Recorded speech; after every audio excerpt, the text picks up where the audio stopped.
Audible and visible. Yes, Toastmaster Amransh, you are clearly audible and very visible. Welcome to You the are meeting. so kind. You are so kind with words. You said that I'm experienced.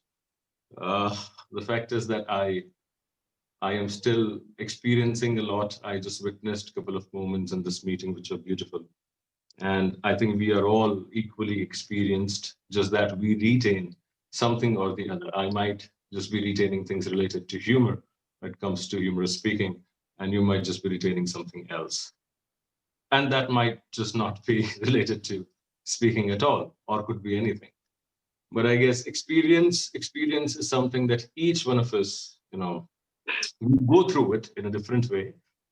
And here at Toastmasters, the best thing is that when I'm starting here right in front of you people, I don't feel that this is a room full of strangers. I think it's a room full of my own people. And when I say room, I would say chat room, because that's how things are these days. Uh, I would like to thank Guneet first before I start for giving me this opportunity to come forward. And somebody just said lawyer in the house. Oh yeah, great.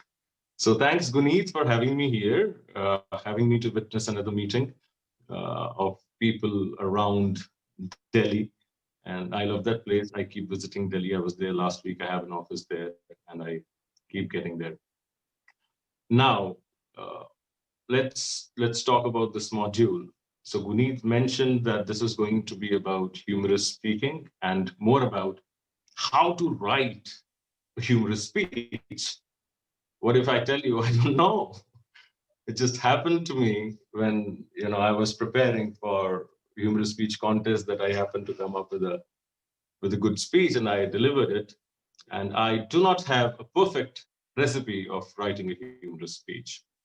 And I believe there cannot be a perfect recipe of any speech. It's about an individual's scope of experiences and how they reach their subject and how they deliver their message. So there's no perfect recipe that I will be telling you guys about. And do not think that I am a lawyer and so I'm dissuading from the subject and not giving you the tips. I'm telling you exactly how I know it. There cannot be a perfect recipe. There cannot be, in fact, there cannot be a perfect speech also. Every speech, no matter how great it is, it will still lack some or the other thing. It will always have a room for improvement. And that's what makes public speaking interesting. It's a one-way journey. There's no destination. This is how I see it. And this is what I've felt in Toastmasters. Now, there's just a second, there's Vaibhav here, and Vaibhav is drumming, doing something which is amazing. This is very heartwarming, Vaibhav. Brilliant, brilliant. Are you a drummer? Yes, I try to. Oh, nice. This is beautiful. I just witnessed something amazing, uncanny and amazing. This I would say is humor of absurdities. This is very absurd what you're doing right now, but this is funny and this is nice. Okay. Before I start this session, let me clear a couple of things. One, it's not a preaching session. I do not teach, I do not preach. I only discuss things with the people, and this has to be an interactive session. So I would request you all to keep yourself on unmute, because I might just be poking in your screens and calling one of you to answer my questions or to have your opinions on something or the other. So this is going to be an interactive session. If you've got your videos turned off, then please turn it on so that we can all participate and we can enjoy equally. Right. Somebody's a fan of Stranger Things right here, which is good, which is super good. It's a room full of great people, I guess. Okay. So let me start by asking Sahil with double A, what do you think is humorous speaking? Uh, Humorous speaking would be for me something that is entertaining, something that engages everybody, and Mhm. in a different kind of a speech, you may be in a position where you may not be able to interact or connect with each one of them, but humor should be something that should be connecting with each one of us, because humor is so innate to all of us as human beings. So that is what my idea of a humorous speech should be. That's a very complicated idea. Humor has to be that complicated, Sahil. Not complicated. I think I just expressed it into more words, but the simple idea is that it should be connecting with all of I'm just pulling your us, leg. and it should be entertaining. That's one form of humor, but that's just humor for me, I guess, Right. not for you. Right. Okay. Vava, what's your take on humor? What is humor to you? Stop drumming, okay? For me, humor would be, I think it should be relatable. Okay. I should be able to relate to the jokes you're saying, and I should be entertained irrespective of the content. Brilliant. Brilliant. Yeah, So when you say humor should be relatable, is that all? If it I think, relates with you, then it's humor. If you cannot relate with it, then it's not. I'm sorry, can you repeat that? You said that humor has to be relatable. Yeah. So if humor is not relatable, then it's not humor at all. No, I think if it is relatable, it takes it on the another level. For example, if you say something that is related to Delhi Mhm. and you say something that is only related to Mumbai, I would be able to relate to Delhi more Right. in that sense. So basically, the person you're sharing humor with has to know the context of it. Sort They of. need to know the setting. Yeah. They have to have some idea so that they can picture it and then they can see something. But what exactly is humor? You're talking about relatability, the same thing Sahil said, that one should be able to relate with it. Okay, fine, there's a content, somebody's relating with it. But then what is it that makes it funny, that makes it interesting? I think, according to me, it would be the way you convey things. It can be a boring thing, but what matters is the way how you are conveying it, how you are saying it. How you say it is something that matters. Yeah, And there can be n number of ways of saying something, and one of them can just be humorous. it is subjective. I can find one funny, the other person can find another Find one funny. something else funny. Yeah. So then that creates another set of difficulties and more complications to humor. Like Sahil complicated it already. And the complication here is that what if I am to tell a joke to a set of 70 people, and each one of them, they have a different idea of humor altogether? What is my likelihood of succeeding then? And what do I do? How do I start? Weber, back to you. Okay. So I think when you're targeting an audience, it is a gamble. You will be able to make a majority of them laugh if you're targeting the majority, but there might be some people who won't be able to laugh on what you're saying. They might get offense, they might find it offensive. Anything can happen.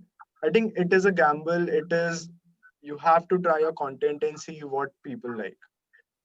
So, first of all, you need to have a general idea of what's funny in the society you're dealing with, what's considered as funny and what's Yeah. considered as inappropriate. And then you have to define the thin line and you Hmm. have to make sure that you never cross it.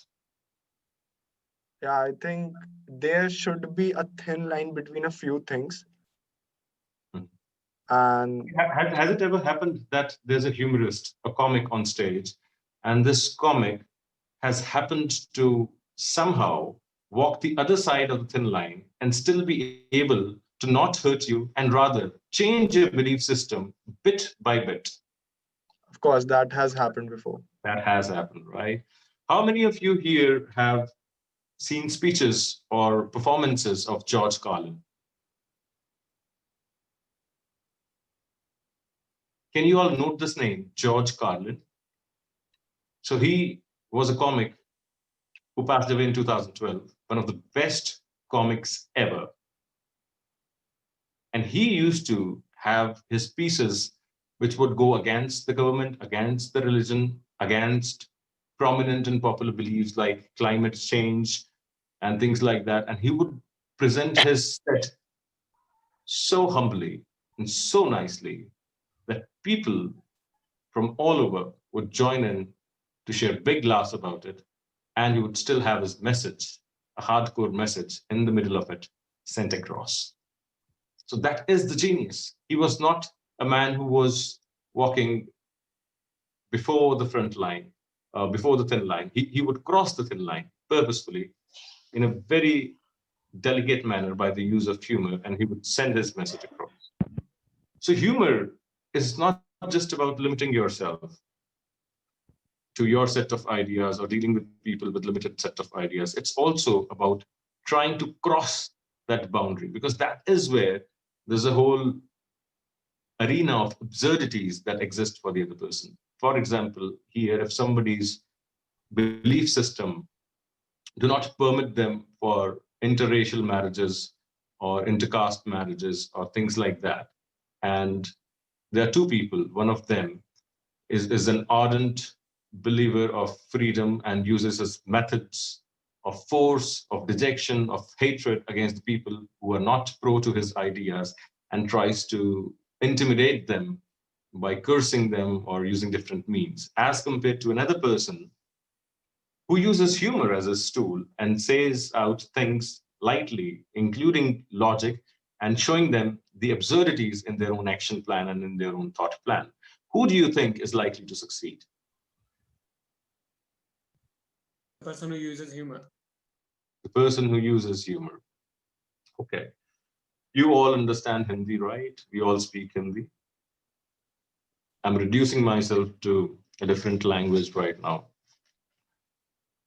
जब भी लड़ाई होती है, आखिर में दो दोस्त जब एक होते हैं, तो एक दूसरे को बोलते हैं, यार ये बात तो प्यार से बोल देता, ये बात तो लाइटली बोल देता, मजाक में बोल देता, तो इतनी बातें नहीं पड़ती. The problem is just about how we say it. Everything, every situation has got a funny side. The question is, do you have the funny bone in you to be able to find that funny side? Humor in the situation has to be found. Now, have any one of you witnessed a situation where there's a mourning and people are crying about the demise or the loss of someone very near and dear to them? You all have, right? Some or the other time in life, you have witnessed something like that, and you might yourself have been really devastated with that. Now, even in these times, when you've done and tired crying and howling and crying your lungs out and whatnot, you're drained with all the energies. You know what the body does, what the mind does, just to recoup. In the middle of crisis, it tries to build itself up by finding humor in smallest of the things.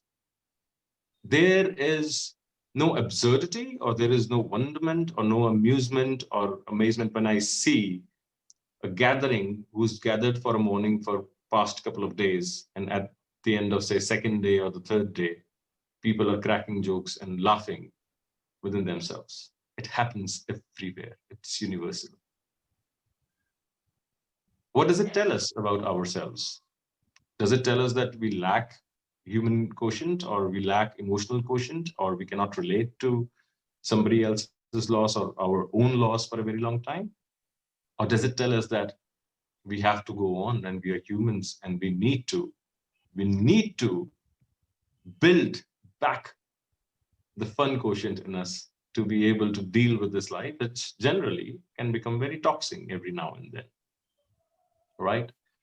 So this is just a kind of an introduction to humor, that what is humor and how important it is for us beings, right? Now let's talk about different forms of humor, and these forms of humor would be subjective again. One person would be using one kind of a humor tactic, other person would be using a different kind of a humor tactic. They would be good at one or the other things, and right now it's about finding what works for you, because this is what, when this the session is about writing a humorous speech for contests or for any performances, then you should be doing what you already know. For example, when you go in a battle, you use your best tools. So similarly, when it's about the humorous speech, so let's talk about what are you good at already? So let me start with Ma'am Geeta Kashyap. What kind of humor is your forte? I use though I'm not very good in humor at all, but if I have to, the voice modulation. I would love to use the voice modulation and in order to make somebody laugh, some kind. Great. So when you use voice modulation, that would mean that you would uh, take yourself away or give yourself the liberty to leave the premises of being normal and do something extraordinary with your voice. Make quacky sounds or different sounds or mimic or mime or do something that would make the other person tickle the other person basically, right? Now this kind of a humor that she mentioned is physical humor. It's a part of physical humor, although physical humor is not just limited to the throat or the vocal variety. It's also including in itself the whole persona, the body language. So slapstick or physical humor, this humor is done both by deforming or forming differently your body movements or your voice. So any physical gesture, including voice. And that's a very good way of humor. The best part is that it does not consume a lot of energy because you can just be sitting at some place and making people laugh. So that's good. That's good. Syed, what's your idea of humor and what kind of a humor do you prefer? How are you funny? Using words that have two double meaning, which may people made them mulling about what he said. The person which is having a great IQ will get those jokes. Okay, so now this that you're saying, it falls into various domains. Now, when you say double meaning, it is straight under the belt. This is one. Another domain that it might generally be referring to is, so it's just the double meaning jokes that you do, or do you also try to bring in the wit when you see something happening and you connect it with something else? And that Yeah, that according happens to the right in the situation. moment when somebody has just said something and you would just retort by saying something else. Yeah, So according that's to the cleverness and situation. wit also. So that's the combination of two, right? Uh, Nishtha, what's your idea of humor? Uh, uh, I generally connect to stories and things which has already happened, and if there was something humorous in it, uh, I sometimes tell those stories and anecdotes if I am trying to make someone laugh, and sometimes I connect to movie lines or some trending jokes or some memes which are going viral on social media like that. Right. So again, this is the domain of a lot of things, and primarily the domain of surreal humor or absurdities. So absurdities is that when you find something uncanny, unnatural, and you project it in a way that it is funny to people. So that is that domain. Soumyadeep, what's your idea? Hey, Ranj. I believe contrast. Where there is a, Can't hear you very well. is this any better now? It is definitely better, brother. Hi, hey everyone. I believe where there is a contrast, Contrast. Okay. and it's supposed to where there is a build up, and then basically the relief foundation where there is a build up, and then it's supposed to go somewhere, but then at the very end, uh, something else comes up, which kind of takes the audience to a place where they never really expected to go in the first place. And then these two things contrasting would come together and form something new. So it's more Okay, like so what I have witnessed in you as a speaker, and if I remember, that was self-deprecating humor one that you used quite a lot, and that worked really well in your speech. Another thing that I know is that you have a very powerful faculty for observational humor. What you just mentioned as contrast, that is called observational humor, right? Guneet, what's your forte?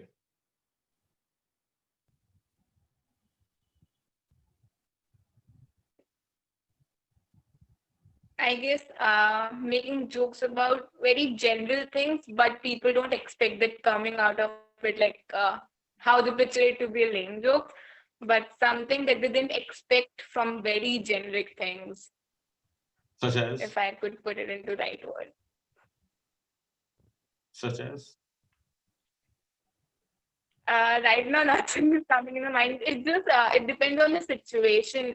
Like observing something and then someone comes up with something, and then my very sudden response to it, which is very weird and different, and it adds to the joke, to the statement kind of thing. So you're trying to Can say I that you add? use improv techniques,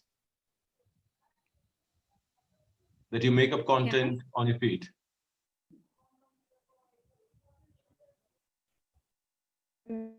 Yeah, something which is very generic, but people don't think about it in that sense either. Okay, that's also observational humor, Ken. Geeta, ma'am, you wanted to say something. Yeah. Yeah, actually, I have observed certain people who are talented. Basically, even the simplest of the sentence, give them anything, and they will make it funny. For example, my brother-in-law, he's no more now, but he was so funny. Give him, we would challenge him. He would say, "Kuch bhi bolo, anything," and we would tell him, "Okay, make a joke on ice, make a joke on such and such person." There and then, whatever he would speak, he would make it funny. And others, they will say the funniest of the things, but you don't feel like laughing. There- I think that's the presentation, the way you talk and the way you make it. See how beautiful this is, that our brother-in-law, deceased brother-in-law, and his remembrance has found its way to Toastmasters meeting just because he could make people laugh around it. This is so beautiful. I would like to applaud for your brother-in-law and the life that he has lived and the jolly person that he's been. That must have been quite relieving for all you people. Uh, okay, that's right. So here we have covered a couple of aspects. One is physical humor, which Geeta ma'am is good at, or prefer. I do not know how good you are at that because you are yet to tell us a joke. Then we've got covered observational humor. We've got covered, contrast humor. We've also got improv humor covered here. But there are different techniques also with which people they do, but they don't generally remember that what's their form of humor. For example, self-deprecating. My friend Guri, he would come to me every day and he would give me stories about how he has failed throughout the day at one or the other thing. And I tell you, that's so humbling to listen to him, that we end up having great laughs, sharing great laughs, and that has deepened our friendship with time. He's not a very old friend. I just came across this guy 4 years ago, and just because he's very humble, and his humility is in the fact that he talks about his day very lightly, that how he screwed up throughout. This thing happened first, and I was just thinking that how more worse can it be? Then this happened, and then this happened, and then this happened. And by the time it would reach the fourth step, it would totally have me. It would have me completely gone in giggles also. And also, I would have some amount of empathy towards this fellow, and I would offer him a drink or tell him to sit, relax, forget the day, and all the gyanbazi would then continue, then forth. So humor not necessarily has to be for a larger set of audience. The best humor is the humor that you have in your family, the humor that you share with your siblings, including toilet jokes or some of the jokes that all compress. So toilet jokes is also one form of humor. And I've seen people in Toastmasters use that also in their speeches, although it does not really work very well in a large set of audience, like we were discussing earlier. And when people said that all the people should be able to relate to it, or at least majority should be able to relate with it, I have seen that the too many people, the moment you hit a toilet joke or something, they feel disgusted.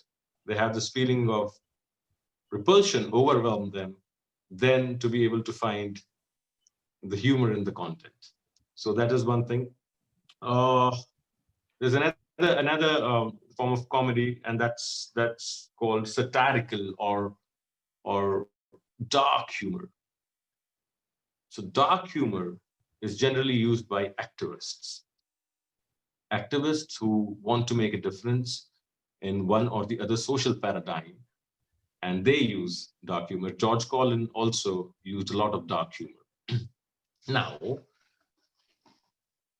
what is it new that I'm here to tell you? What I'm talking about is something that you already have, right? Now, let's get to writing of a speech.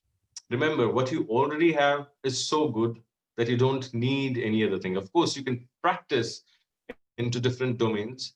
You can read about the 9 forms of humor, and you can practice your small and little sets at them. You can relate with your own funny situations, how it happened in life, and how can this be presented as a story. Ultimately, what you're narrating, any humorous piece is a story. It can be your own story, it can be somebody else's story, it can be a small incident, a major incident, a lengthier incident, a smaller incident, but incident nevertheless. So it's an incident. It's a tiny incident that has happened.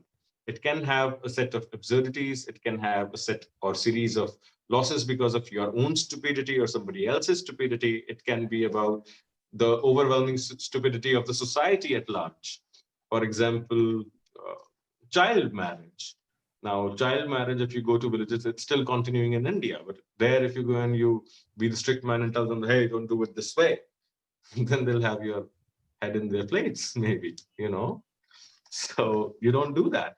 You go there and you go with an idea of telling them that how this is killing their society and how still they are so happy about it and why they cannot find it. And the best way, again, you would think that, oh, such a serious subject can be approached by humor, but I say yes, that still can be approached. Anything can be approached by humor. But how to approach it, how to write the speeches.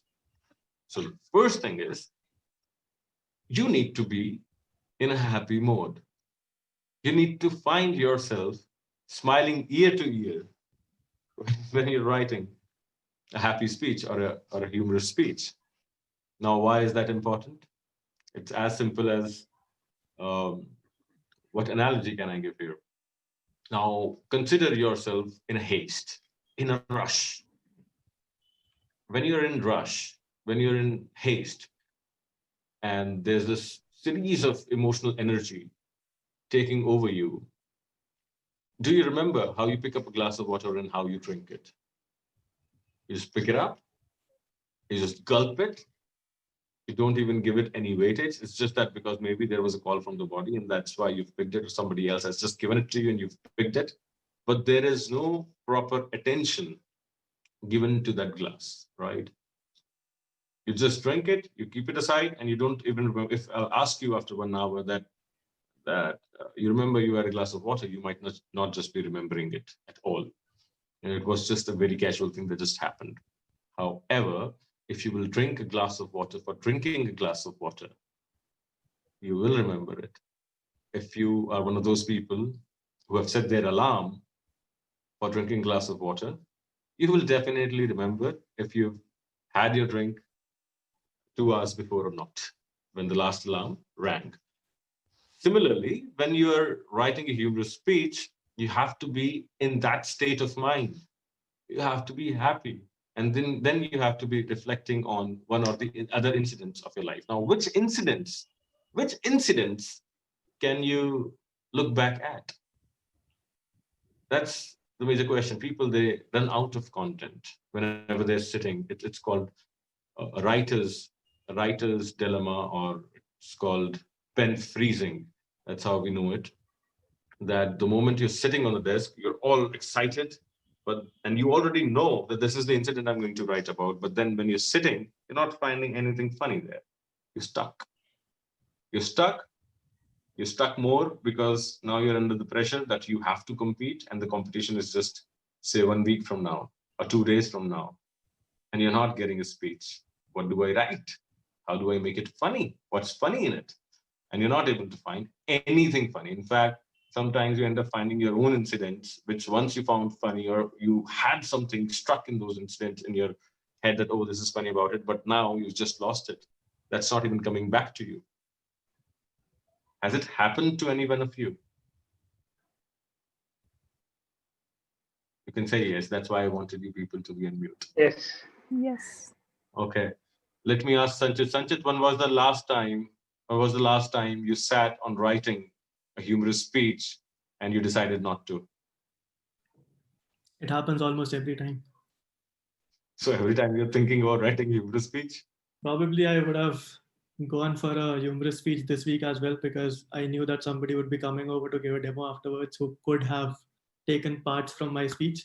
But then when I started writing, I ended after a couple of minutes because I just could not think straight. You just could not think straight. Or maybe you were thinking too straight and you could not think twisted. I gently don't think straight, so I wasn't. So then you should not have been thinking straight at all. Your I- thinking straight is not your deal anyway. Unfortunately, I'm not as Okay, tell me, Sanchit, if at all you would have written that speech, the one that you sat on and you decided not to, what exactly you would have included? Which incident you would have narrated? Or what contrast of society you would have narrated? I would have written something from my college life for sure. Probably the last year, because that would have been the funniest out of all. And Was it fun? What was fun in your college life? Everything, as in my life, was fun in college in general. Okay. Do you have an incident that you can share with us?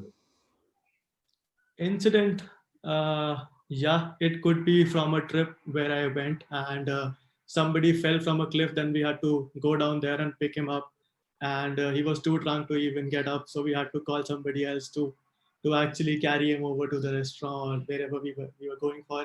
So this was a part of what I was going to write, but then Sounds like a tragedy, bro. It was fun for us.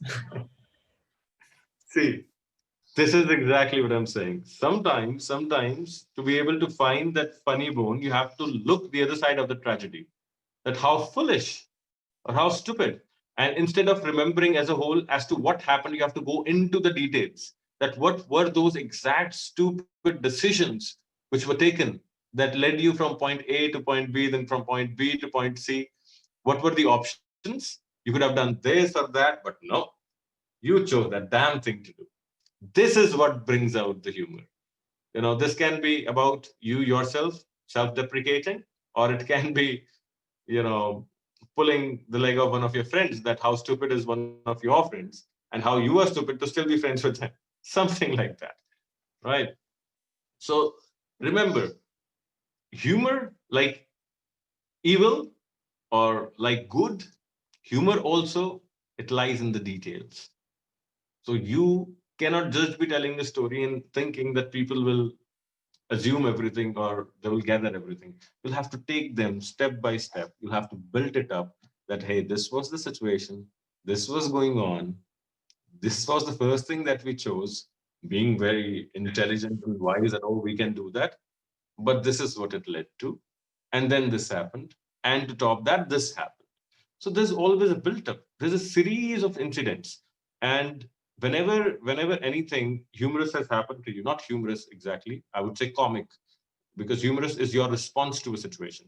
A situation can be a comic situation, right? Whenever a comic situation has occurred near you, around you, or a situation that you've witnessed, the humor would have been in the details of it, how it exactly happened, what was the circumstance, how the circumstance got built from bad to worse, and then to a tragedy, a tragedy that you, instead of containing or controlling, rather participated into the making of it, or somebody who participated in the making of it. Now, this whole incident, when it's for the purpose of speech writing, this whole incident has to have a kind of a learning for you.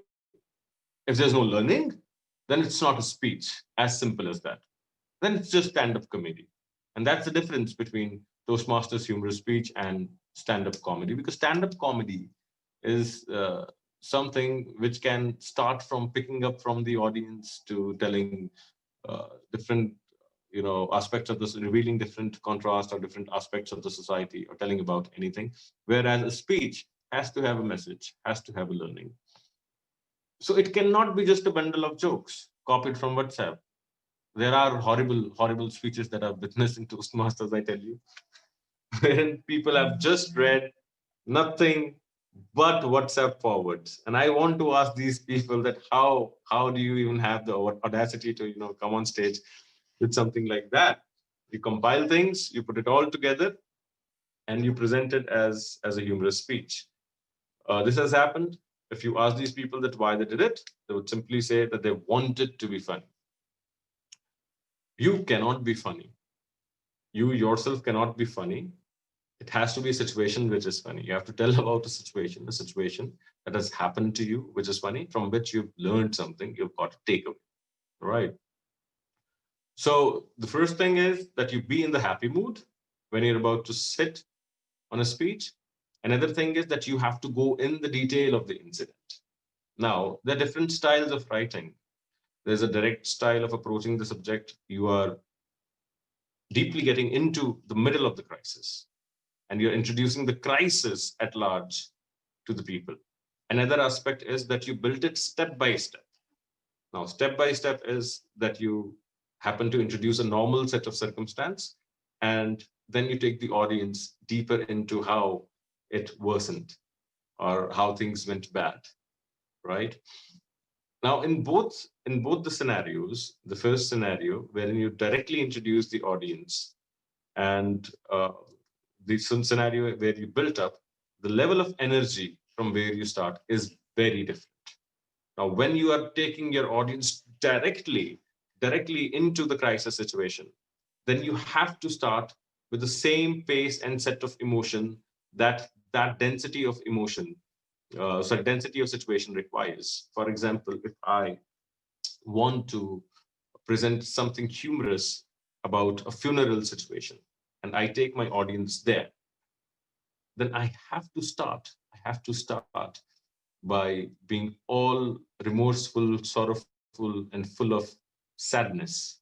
So that is the density of situation that I have to exhibit. I have to create that paradigm. And the best way to create that paradigm instantly is to get into that moment and to feel that moment. So the first thing I would do is tell a little about where I was, where the place was, what was the setting, what kind of people were around, what the situation demanded out of me, how sad, how hurt, what I was feeling, what you are feeling. If you feel that on stage, the audience will feel that too, right? And when you've introduced that situation, and when you see that your audiences, they've absorbed it thoroughly, when they and you both resonate the same emotion together, that is when you introduce the absurdity. And you know what? This happened subtly and simply. And if something dramatic happened with a bang, then of course not so subtly.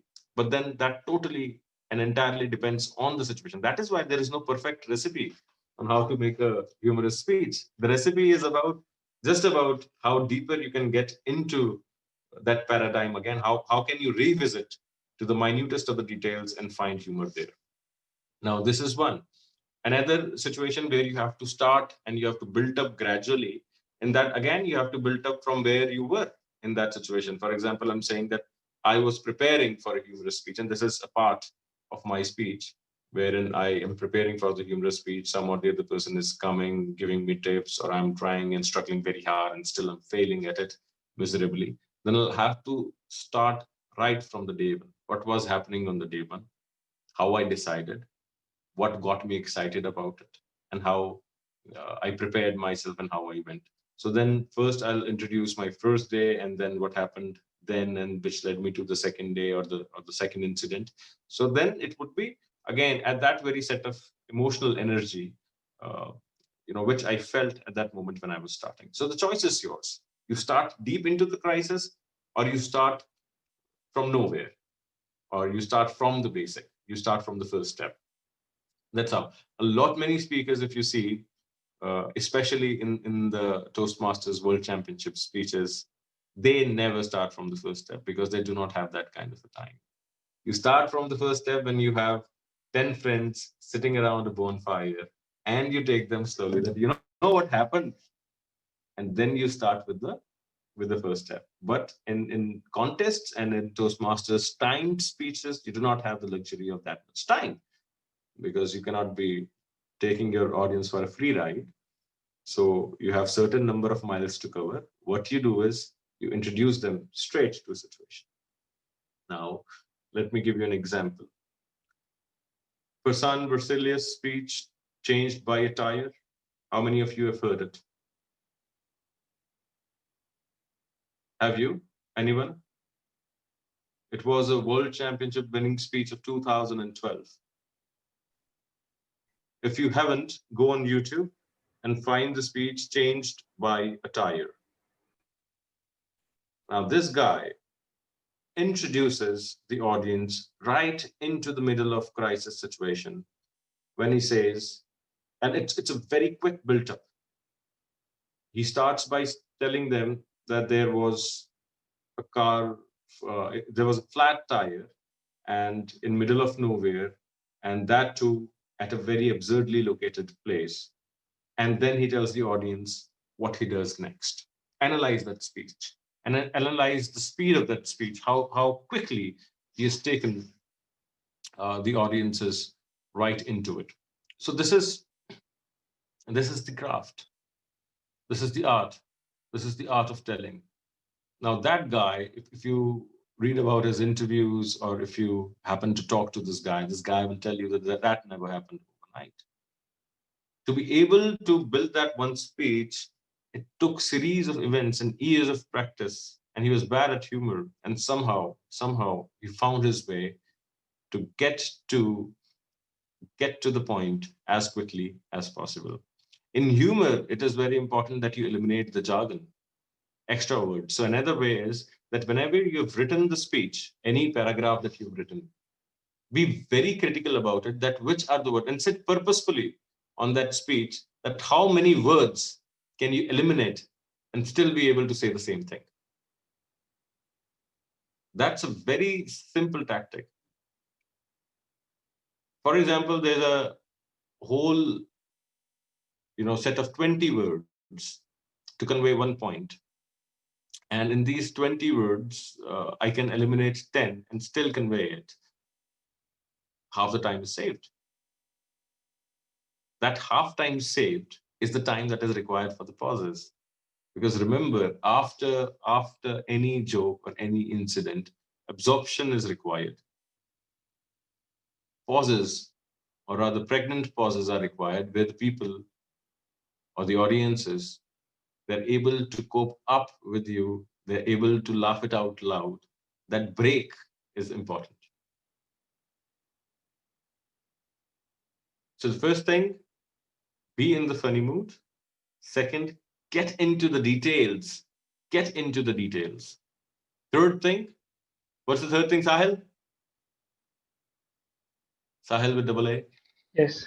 So there has to be a learning, because if it is not a learning, it's not a speech, or else it's a stand-up comedy. Yeah, okay, that's the third thing. What's the fourth thing, Shakti?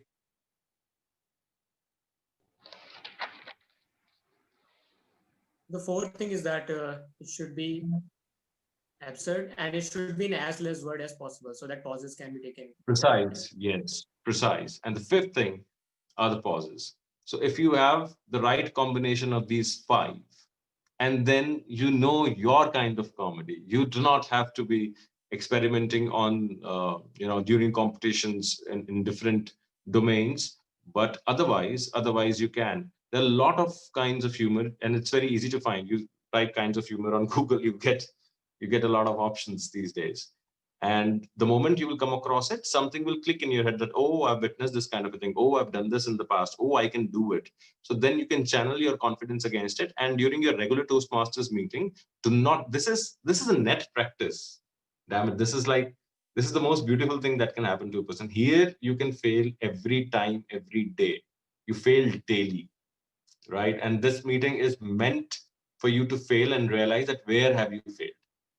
So do not hesitate in trying new things. Simply declare to the audience that, hey, listen, I'm going to try slapstick today. I'm very contained in my body. I do not use my physical movements. But today, I'm going to deliver a slapstick set. Or tomorrow, I'm going to do fun and wordplay, right? So the different forms of humor which you can purposefully or you can intend to work on them and see how the audience is taking it. And then you seek their responses. My pauses were not fine, or was my timing not correct?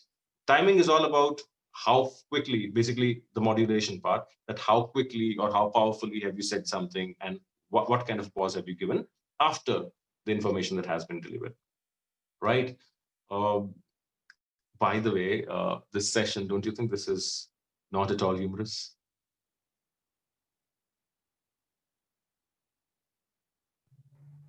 It's It seemed like a university lecture, but it was really helpful. it's complicated, Sahil, right?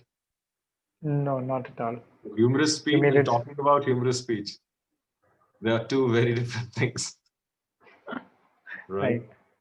If I would have had the luxury of time, I would have definitely let you know about one or the other incident and one of my favorite incidents, but we can do that later someday because today I had limited time and that time is already over. So this is all I have, and this is all I myself know, and I practice my speeches according to this knowledge. And if it works for you, then wunderbar, you take it forward, you give it to other people also. And if there are any questions right now as to any frozen feelings that you get during writing a speech or something like that, the dialogue is open. I think we can go on for another 5 minutes or something. So anyone?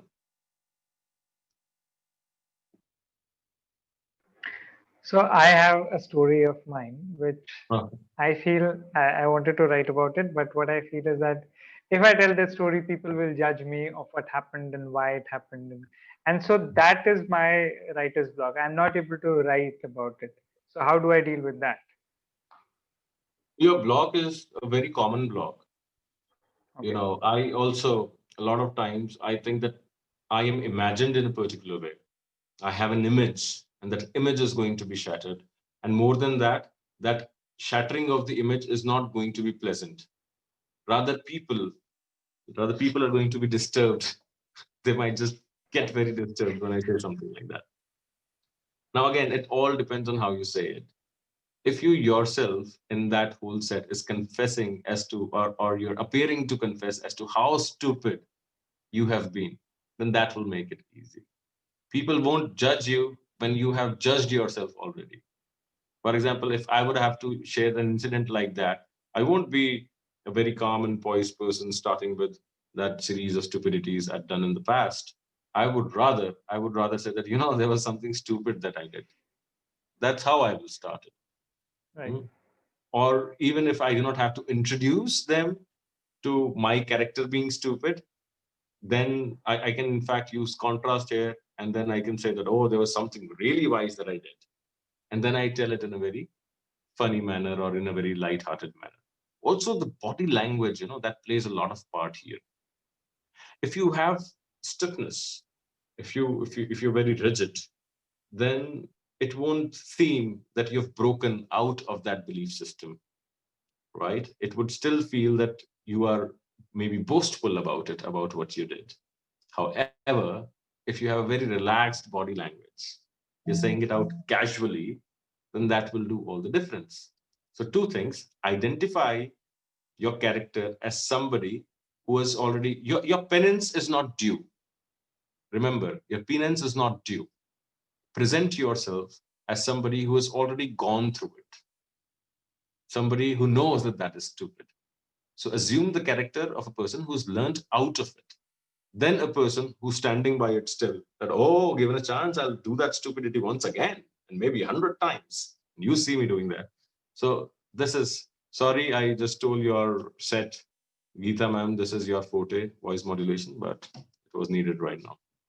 Anyway, uh, so this is one thing. Any other question?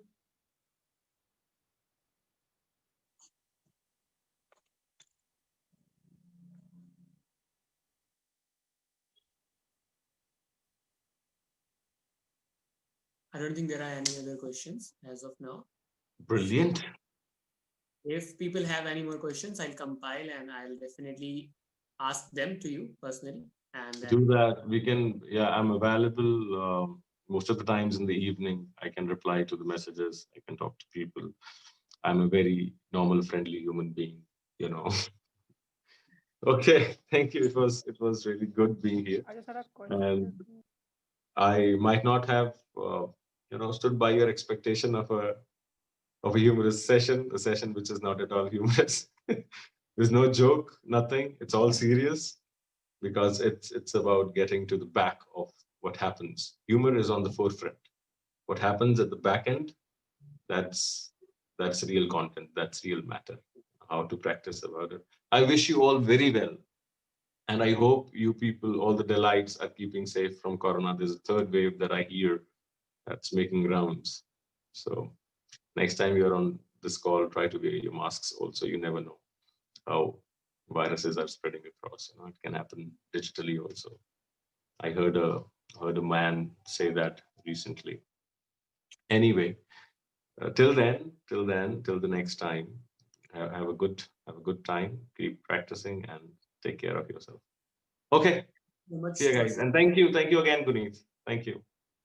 Thank you so much, Shamransh, for giving us your valuable time and actually teaching a lot of practical aspects that I believe a lot of people will be using in next 2 weeks whenever our humorous speech contest is there. And in general also, I believe humor is something that you have to put a lot of mind work in. Then you actually get those laughs, which feel Right. effortless. But one thing I forgot, that before you start experimenting, do what you're good at. Prepare speeches identifying your kind of humor. Once you've identified, once you've given a proper speech, keeping in mind these 5 important aspects of a humorous speech, then you'll gain little amount of confidence. Also, you'll gain some rapport with the audience you'll be delivering it to. And that is going to decrease the disappointment level. You'll still be disappointed. The next time you come up with something, you're bound to be disappointed, and it's good. My acting teacher used to tell me that an actor should never have a good day. If he's having a good day, he's not growing. Similarly, a speaker should never have a good day. If you had a good day, if you're satisfied with it, you are not growing. You are just there to maybe collect accolades from fellow people and, just for validation. And that's not everything. You can seek validation everywhere else, but not Toastmasters. This is a net practice. So, but first you deliver what you're good at, you build some rapport with the audiences, and then the next set that you deliver is something that, a different domain that you've maybe never tried, or you always wanted to try, have an idea of trying. So build it up like that, slowly and gradually, and add these different kind of comic modules to yourself. Cool. Sorry. I again started preaching on this one. It's Cool. Over to you. sweet to hear you.